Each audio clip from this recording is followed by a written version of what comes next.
Assalamualaikum warahmatullahi wabarakatuh. Saya Ibu Mita Ayu. Salam sayang untuk Anda semua. Semoga sehat selalu. Di pertemuan kali ini adalah pertemuan yang pertama untuk saya masuk di kelas kalian pada pembelajaran seni budaya. Di kesempatan kali ini kita akan membahas ulang tentang materi dan tugas yang ada di pertemuan sebelumnya, yaitu tentang pengertian seni tari, jenis, unsur, fungsi, contohnya, dan juga kita akan bersama-sama membahas hasil apresiasi video tentang tari saman. Baiklah, kita mulai pembelajaran hari ini ya. Sebelumnya kita bersama-sama ucapkan basmalah. Bismillahirrohmanirrohim. Pengertian seni tari secara umum yaitu suatu gerakan yang berirama dilakukan di suatu tempat dan waktu tertentu untuk mengekspresikan suatu perasaan dan menyampaikan pesan dari seseorang maupun kelompok. Adapun pengertian seni tari menurut beberapa ahli, yang pertama itu ada Bagong Sudito. Menurutnya, seni tari adalah suatu seni berupa sebuah gerakan ritmis yang menjadi alat ekspresi manusia. Lalu yang kedua ada Aristoteles. Menurut Aristoteles, seni tari itu merupakan gerakan ritmis yang menghadirkan suatu karakter manusia saat mereka bertindak. Selanjutnya, unsur-unsur utama dalam seni tari. Yang pertama ada wiraga atau raga. Sebuah tarian harus menampakkan gerakan badan, baik dengan posisi duduk atau berdiri. Ananda semua bisa mengenal istilah ini dengan level. Yang kedua, ada wirama atau irama. Sebuah seni tari harus memiliki unsur irama yang menyatukan gerakan badan dengan musik pengiringnya, baik dari segi tempo maupun iramanya. Yang ketiga, ada wirasa atau rasa. Sebuah seni tari harus mampu untuk menyampaikan sebuah perasaan yang ada di dalam jiwa melalui sebuah tarian, dan gerakan juga ekspresi si penarinya.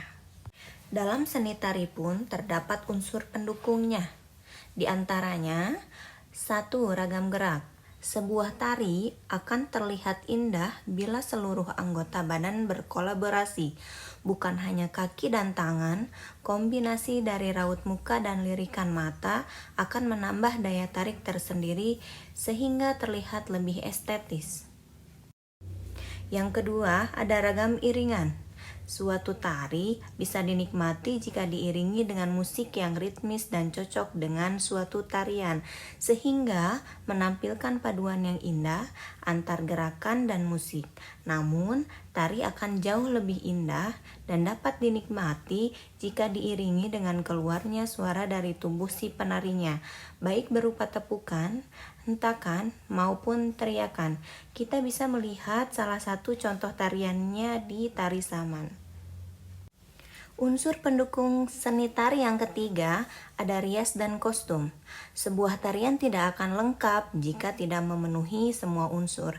Begitu juga dengan unsur rias dan kostum. Tanpa rias wajah dan kostum, sebuah tarian akan terasa hambar, tidak bermakna, juga tidak menarik untuk ditonton. Gunanya juga adalah agar menambah pesona dan daya tarik, lalu dapat lebih mendalami sebuah tarian itu sendiri. Yang keempat, terdapat pola lantai atau blocking. Tarian juga akan terlihat lebih berseni jika pola lantainya terlihat indah. Penari tidak hanya berdiri pada satu titik saja, penari juga harus menyesuaikan dengan tempat dan penontonnya. Materi selanjutnya yaitu jenis-jenis seni tari. Pada dasarnya, seni tari dapat dikelompokkan menjadi dua jenis tari. Dari kedua itu, maka kita bisa mengetahui perbedaan dari seni tari tersendiri. Dua macam perbedaan itu bisa kita lihat dari jumlah penari dan macam genre atau alirannya. Yang pertama, tari berdasarkan jumlah penarinya.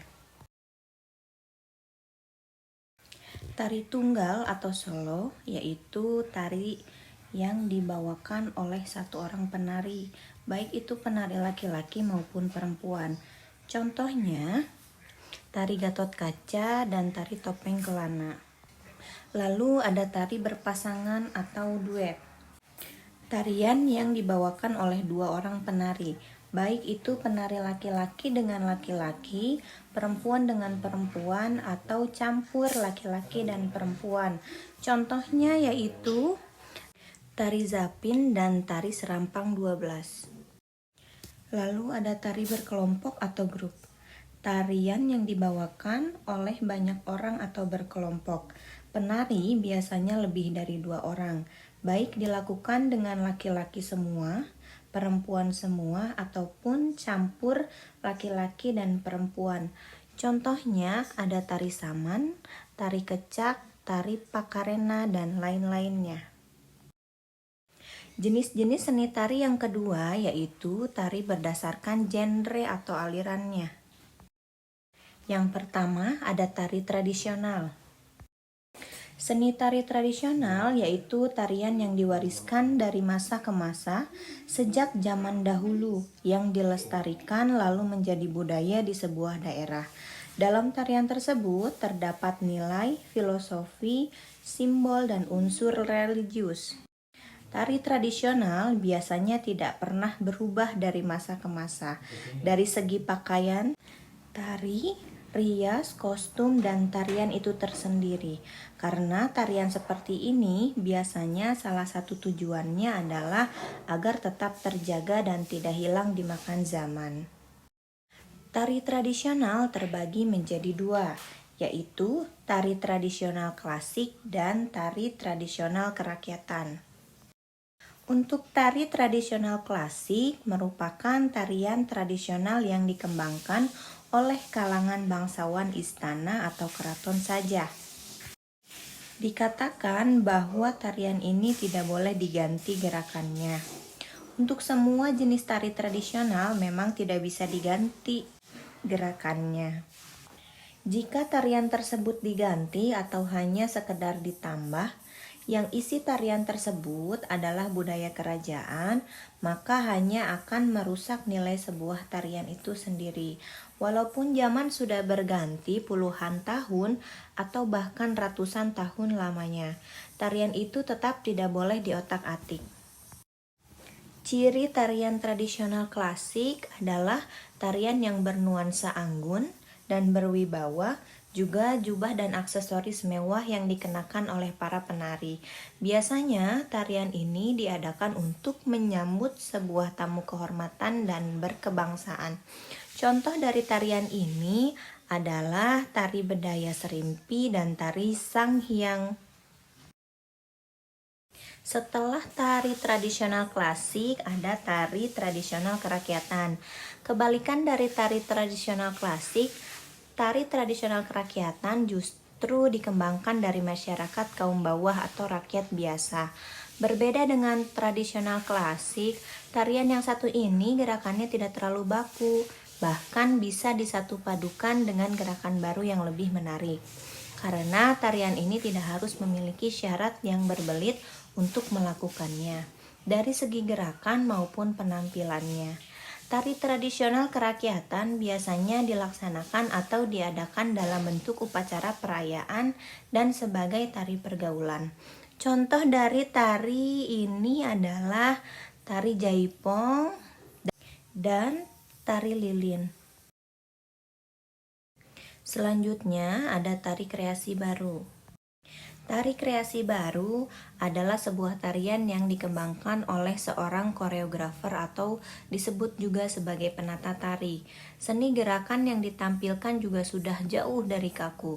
Gerakan yang ditampilkan bersifat bebas, tapi masih tetap dalam kaidah gerakan tari yang estetis dan indah. Riasan dan iringan musik dalam tari kreasi baru juga sangat beragam, tergantung dengan tema, tujuan yang ingin dibawakan oleh penari tersebut. Tari kreasi baru dibagi menjadi 2 bagian, yaitu tari kreasi baru pola tradisi dan tari kreasi baru pola non-tradisi. Yang tari kreasi baru pola tradisi itu menggunakan sentuhan unsur tradisional, baik itu gerakannya, rias, kostum, dan iramanya. Ada nilai-nilai tradisi yang dibawakan di dalam tarian jenis ini. Lalu, tari kreasi baru pola non-tradisi itu sebaliknya. Tarian ini adalah tarian yang tidak menggunakan sama sekali unsur tradisional dalam tariannya, baik itu dalam gerakannya, dalam riasnya, atau dalam kostum atau iramanya. Dari sini kita bisa mengartikan bahwa tarian ini adalah tarian modern. Yang ketiga, ada tari kontemporer. Tarian jenis ini merupakan sebuah tarian yang menggunakan gerak-gerak yang bersifat simbolik, unik, dan mengandung pesan tertentu di dalamnya. Irama musik yang digunakan juga tidak biasa, cukup dibilang unik. Dari mulai musik sederhana, orkestra, sampai musik Fruity Loops yang diambil dari teknologi musik digital. Riasan wajah dan kostum dari tarian ini juga terbilang aneh sesuai dengan tema yang dibawakan. Terbilang aneh mungkin karena tarian ini biasanya dibawakan sebuah gerakan berbentuk mengenang, sebuah perjuangan seorang tokoh atau kejadian, atau juga hari tertentu yang mana meninggalkan cerita khusus. Materi selanjutnya adalah fungsi seni tari. Seni tari memiliki beberapa fungsi diantaranya, yaitu pertama tari pertunjukan. Tari pertunjukan yaitu tari yang disiapkan untuk suatu acara dan dipentaskan. Tarian ini menonjolkan dari sisi koreografi, artistik, konsep yang bagus dan ide yang matang, serta tema yang tertata sedemikian rupa sehingga tarian tersebut menjadi menarik dan indah. Selanjutnya ada tari upacara, yaitu tarian yang dilakukan hanya pada upacara adat maupun acara yang bernuansa keagamaan.